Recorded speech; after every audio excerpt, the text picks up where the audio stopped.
Hey, what's up guys? It's your boy Stalio Contos, finally back with another Devil May Cry video, and today we're going to be doing Devil May Cry 2, but we're not going to be doing gun only this time. This time we're going to be doing sword only, because according to all you beautiful bastards, sword only is a much more interesting video. And I'm going to be honest with you guys, I have never actually played Devil May Cry 1 or 2, because when I was a kid, Devil May Cry 3 was probably my favorite PS2 game of all time, next to like Kingdom Hearts 2 and 1, but I remember begging my dad to give me the first Devil May Cry games, and I played them, and I thought they felt like crap compared to Devil May Cry 3. But I was also like 10 years old at the time, so I was kind of excited to play these games again and see if they were as bad as I remember, because I have a feeling they're probably not, especially the first game, but the second game maybe, but that's something else we'll find out today. But let's just get into the first mission, and the first thing I do is grab this red orb that looks absolutely hilarious. And then we get to our first enemies, and obviously they're not going to be that hard, but honestly I thought they looked really cool design-wise, but other than that, they were pretty easy. But then about 5 feet later, we run into our first flying enemies, which I thought, oh god, this is it, it's going to be over already, but luckily this Dante could literally jump 100 feet into the air, so I could just keep jump slashing them and just finish them off like that, but it does take a really long time. I also realized while fighting the bird enemies that if you jump into the air and lock on, you'll actually won't do any sword attacks, you'll just do punch and kick attacks, so I guess I'm not allowed to lock on while I'm in the air. And immediately after that, I was messing around with the controls a little bit to try to figure everything out, and I was shocked to learn that you have the devil trigger straight from mission 1. Like, what? But I ain't gonna complain, obviously. And while I was trying to figure out where to go, I actually found the first secret mission, which really isn't much of a secret because it's literally the biggest door in the level, but we get into it and it's really easy. It's just a bunch of regular enemies. We just mollywop all these hoes and we get out back to the real world. And after that, we decide to beat up a bunch of NFTs, and then we meet up with Lucia and we give her a look that either Dante farted and he's trying to see if she noticed, or she farted and Dante's pissed about it. But either way, we finish the level with a big old B for big booty bitches, and we move on to the second mission. And the next level, we break some walls, we fall into this pit.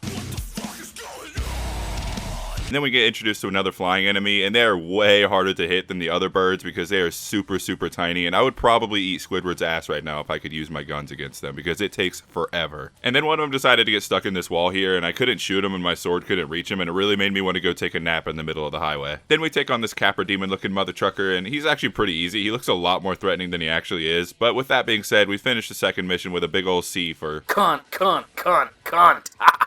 Cunts.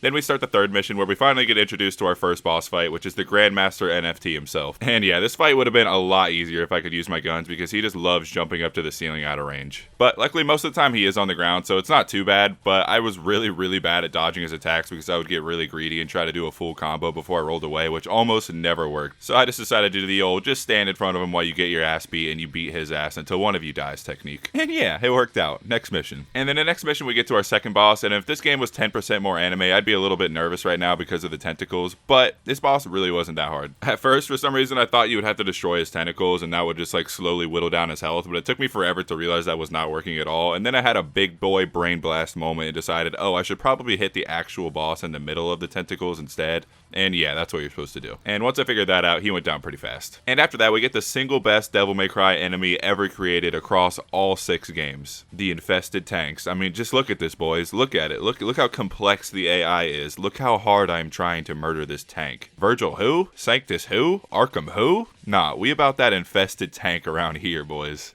Ooh. And right after that, we get to a fight that a lot of you have probably been waiting for, the Infested Chopper. And I already know what you're thinking. How is one going to take down a helicopter with a sword? Well, I'll tell you, you dumb bitch. Just listen. Stop interrupting me. Step 1, first phase, jump slash, jump slash, jump slash, jump slash, jump slash. Step 2, run all the way to the top of this tower. Step 3, accidentally do a sick-ass backflip all the way to the bottom of the tower into the fiery depths of hell. Step 4, get to the top of the tower and see him floating over an abyss of nothingness and think, damn, I'm definitely not going to be able to do this with only a sword. Step 5, after 5 minutes he finally flies over to the side of the arena and think, damn, I could definitely do this with just a sword. Step 6, wait like 10 minutes just for him to come back to that spot again so you can get a couple more hits again. Also, side note, like I said earlier in this video, I have never played Devil May Cry 2 before, so I had no idea about the amulet system and that you needed to put the powers in there that you wanted and you needed to equip the flying power, because I thought it was just for that specific level that they give it to you, because I kept trying to fly during this fight and it never worked, but that's because I did not have my flying ability equipped. I literally sat here for so long trying every single button trying to figure out how to fly before I went back to this fight. Step 7 or 8, I don't know, I forget already. Get down to where you barely have any health left and then go into your devil trigger and then find out that you have this super cool devil trigger form that only happens when you have barely any health, and then go into your devil trigger state and realize that you can fly during this form and then beat the shit out of the helicopter. But at the time you don't realize what you just did because you had no idea about the super cool devil trigger thing and you thought you just randomly figured out how to fly and you're just even more confused than you were before. Step 9 or something something. Get to the top of the tower in the final phase of the fight and wait 20 minutes for this bitch boy to finally come down to get close enough to you that you can just keep jump slashing him again. And then guess what? Jump slash, jump slash, jump slash, and then he's dead. Good job. And congrats, you just beat a helicopter with just your damn sword. And hey, Mr. I Love Nier Replicant, by the way, I just played the remake of that game for the first time. It was awesome. You can go ahead and send that badass seal of approval to my P.O. box at 42069 Wallaby Way. Thank you. But anyway, now we start the next mission, and it's literally another boss fight right off the bat. But luckily, this guy does not fly, and he is much, much easier to fight. For 90% of the fight, all you really gotta do is just keep doing the good old jump slash attack until he starts sending these bats at you, and the game is just so dark that honestly I couldn't even see the bats, and I thought I was getting hurt by the fire for some reason. But after you beat the first phase, he just turns into a head, and you know that head game's strong as shit now. But we can't think about that. This is probably one of the easier fights so far. It's really easy. He has very easy to dodge attacks, especially since this game has a dedicated dodge button. You just run up, just keep smacking the shit out of him, and the fight's over before you know it. Then after that, we get introduced to these exploding enemies, and yeah, obviously it's kind of hard to kill them with just your sword because they like to explode right after you hit them, and this is probably one of the first times that I actually died in this run, other than the chopper fight. But then we get to the next mission, and this game does not mess around apparently, because a lot of these missions are literally just a singular boss fight, but honestly I'm not really complaining because I'm not having that much fun. But luckily this guy was still pretty easy to do with the sword, even though it seems like it was built to do around with just the guns, because if you stand really far away, it's almost impossible for him to hurt you unless he does that charge attack against you, but it's super easy to dodge that. But since you have to stay close up in his face, it is kind of hard to avoid some of his attacks. He has some AoE attacks and lots of sweeping attacks with his big weapon, and even if you do dodge it, he could still hit you with the backswing, so it is kind of difficult. And when you are standing right in front of him, that charge attack can actually hit you pretty easily if you're not far away, and it gave me flashbacks to Osiris from Dark Souls 3. So it's actually better to stand off slightly to his right because you can get behind him easier, even though you can still get hit by that backswing. This fight still wasn't super hard. The only thing that was hard about it is that he had a really big health pool, but other than that, it wasn't too rough. After that, we get to the next mission, and it's actually a timer to escape the building in time, except they send enemies after you that never stop spawning, so I literally sat here for like 4 minutes fighting them for no reason until I found the door I was supposed to go through. And at the end of the mission, they decided to give you a rocket launcher, and I totally assumed I was going to have to use it to blow a hole in the wall to escape or something, but luckily the plane will actually do it itself, which I was very surprised about, but I was happy that we didn't have to use our guns. And then we get to the next boss fight, and it's another flying enemy, and this was easily one of the most annoying, frustrating bosses to fight in this run. First off, every time you start this fight, you have to kill a bunch of enemies just to get to the boss fight, and I died a lot during this fight. But at the same time, it was also kind of beneficial because I can build up my devil trigger before I actually fight the boss, because a lot of the times you'll start off with 0 if you die. And using your devil trigger in this fight is mandatory because there is no point in the entire fight that you can jump high enough to actually hit him. You have to fly to hit him. And even then, it is extremely rare that he will dip down low enough for you to actually hit him, because 90% of the time it is super frustrating because every time you try to fly up to him, he'll just keep flying higher and higher and higher than you, and you won't be able to reach him even when you're flying. And I did plan on doing a no item run for this fight, but it would take so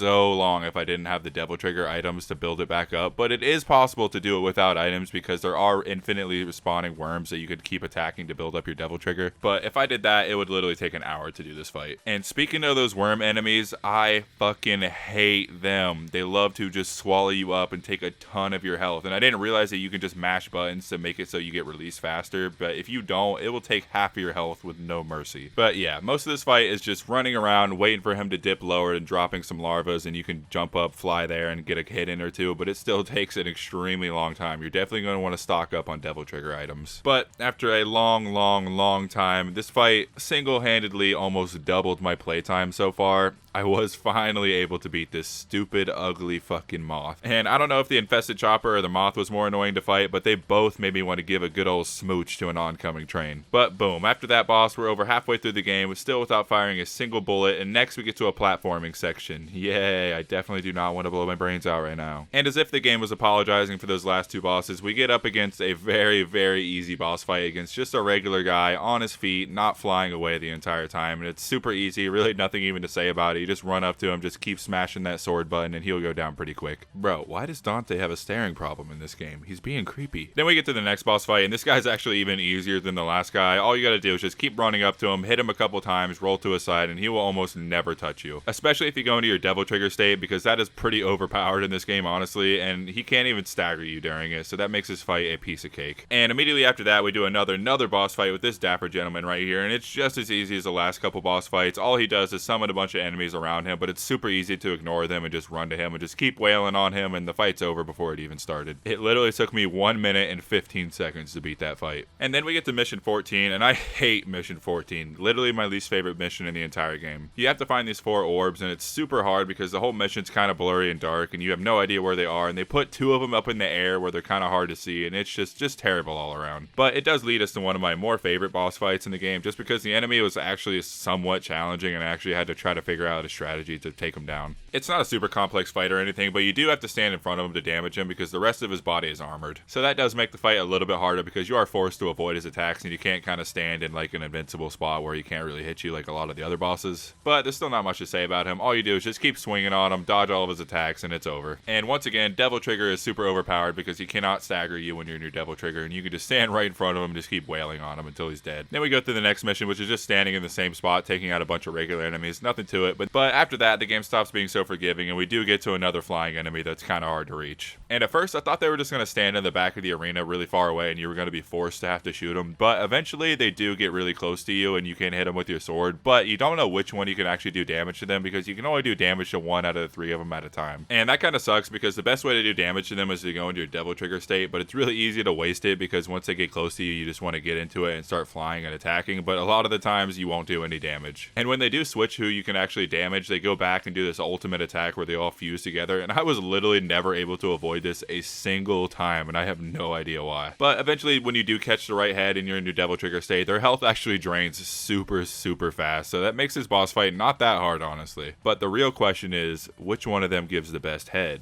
I'll let you guys decide that. But then after that, we get into another boss fight with that dapper gentleman we fought earlier, and this time he just summons a bunch of different enemies, and it's still super easy. You can just ignore them completely, run past them, run into him, smack him up a few times, and rinse and repeat that until it's over. GG, Dapper Man, GG. And then we get to the last mission of the game, which I had no idea was the last mission because every other Devil May Cry game I played has had 20 missions, and I assumed this one would have 20 missions, so I was super confused when this was like the hardest mission so far. But yeah, this first boss on this mission was hard as fuck. He made up for every easy boss fight in this game for sure. Normally in these games, you'll have to do a boss rush at one of the last missions, but I actually like this instead because they actually fuse all the bosses together instead, which I think is a lot more creative and a lot better. But still, I literally died like 1,000 times during this fight, especially to this light beam attack that the main guy does, because if you're standing right in front of it and all the beams hit you at once, it takes like half your health. And since I have to stand in front of him to hit him with my sword, it was very easy to get hit by that and made this fight super difficult and super annoying. All the other parts of the boss fight weren't super hard. This electric bird enemy was actually kind of hard with the red lightning and stuff because it was super easy to get hit by them and it was kind of hard to avoid. But all the other ones were pretty easy. You just run up to them, hit them a couple times, dodge away, and rinse and repeat that until they're all dead. But once you beat this monstrosity, you actually get to the real last boss fight in the game, which was actually surprisingly easier than that guy. Even though it was a little bit easier, I still think this is one of the best boss fights in the game because he has a lot of different moves, and he has 2 different forms actually where he'll switch up his moves, which I thought was really cool. And surprisingly, I was actually able to beat him on my first try, but I got really lucky at the end, but I'll explain that in a second. So since I beat him on my first try, I never really developed that much of a strategy until later in the fight, but for the first half, I was literally just running up to him, just trying to hit him as much as I could until he hit me, trying to learn all his moves and stuff. But eventually I realized he does this move where he'll shoot 3 giant balls of light at you, and I realized that I could kind of just roll through him, and while I'm rolling through him, just roll towards him, and once he does the 3rd one, that's when I'll get a few hits in and then roll away. And once I figured that out, it made the fight a lot easier. That was pretty much the only time I would attack him. That was the only move I would take advantage of because every other move I would seem to get hit by. But even then, I still got very